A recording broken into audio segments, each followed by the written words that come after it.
Mélanie, la bonne du curé. Dedans ces trompes de Fallope s'introduit des cierges sacrés. Des cierges en cire d'abeille, hein, plus onéreux mais bien meilleurs. Et comme elle remue, comme elle se cabre, comme elle fait des soubresauts, en retournant au candélabre, ils sont souvent en petits morceaux. Quand son bon maître lui dit « Ai-je trop vous demander, Mélanie, de n'user par délicatesse que de cierges non encore bénis ?» Du tac au tac, elle réplique « Moi, je préfère qu'il le soit, car je suis bonne catholique. » Aussi chrétien, mes très chers frères, c'est notre devoir. Il est temps de nous employer à soustraire cette âme aux griffes de Satan. Et moi, j'ai même pas vu le nombril de la femme d'un agent de police. Je m'en vais mettre fin à votre horrible supplice. Vous faire voir le nombril enfin de la femme d'un agent de police. Alléluia, fit le bon vieux. De mes tourments, voici la trêve. Grâce soit rendue au bon Dieu, je vais réaliser mon rêve. Mais hélas, il était rompu par les effets de sa hantise. Et comme il atteignait le but de 50 ans de convoitise, la mort le prit sur l'abdomen de sa complice. Il n'a jamais vu le nombril de la femme d'un agent de police. En fait, quand je pense à Fernande, je bande. Quand je pense à Félicie, je bande aussi.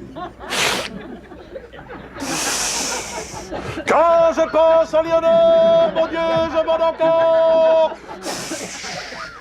Sacramento, quand je pense à Lulu, là je ne bande plus. Et même lui, à l'étoile où j'étais venu pour animer la flamme, j'entendis, ému jusqu'aux larmes, la voix du soldat inconnu.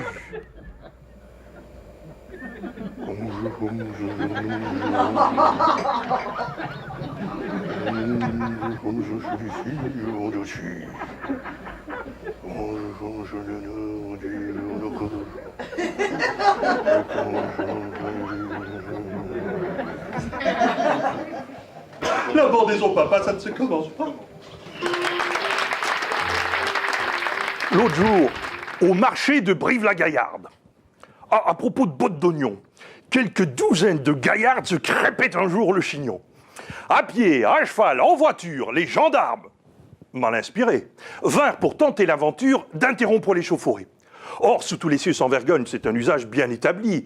Dès qu'il s'agit de rosser les cognes, tout le monde se réconcilie. Ces furies, perdant toute mesure, se ruèrent sur les guignols et donnèrent, je vous l'assure, un spectacle assez croquignol. Frénétique, l'une d'elles attache le vieux maréchal des logis et lui fait crier « Mort aux vaches, mort aux lois, vive l'anarchie !» Une autre fourre avec rudesse le crâne d'un de ses lourdeaux entre ses gigantesques fesses qu'elle serre comme un étau.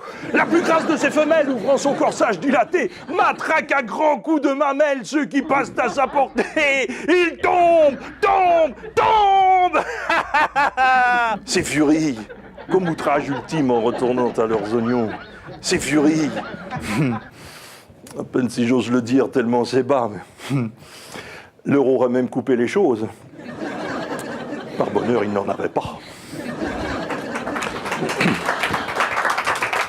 Tout à coup, la prison bien close où vivait le bel animal s'ouvre. On ne sait pourquoi, je suppose qu'on avait dû la fermer mal. Le singe, en sortant de sa cage, dit « C'est aujourd'hui que je le perds !» Il parlait de son pucelage, vous aviez deviné, j'espère. Le patron de la ménagerie criait éperdu « Non de non, c'est assommant, car le gorille n'a jamais connu de guenon !» Tout le monde se précipite hors d'atteinte du singe en rute, sauf une vieille décrépite et un jeune juge en bois brut.